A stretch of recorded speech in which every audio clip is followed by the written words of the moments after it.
প্রিয় সাথী, আমরা আজ দুদিন বড় বাসে করে ট্রাভেলস বাস করে গয়াতে এসেছি।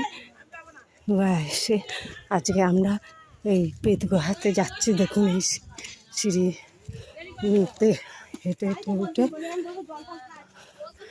আমরা বেদগুহার সিঁড়ি 540টা সিঁড়ি ভেঙে উঠছি। দেখুন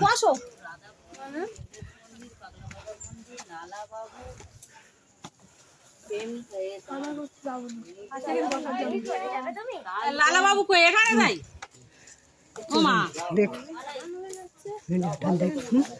ও মা লালা বাবু এখানে নাই? আমরা এগিয়ে চলেছি ঈদগার ওপরে 500 সিঁড়ি ভেঙে ওপরে উঠছে। ভিডিওটা দেখতে থাকুন। আবার গিয়ে করব, আর উপরে উঠে আর করি।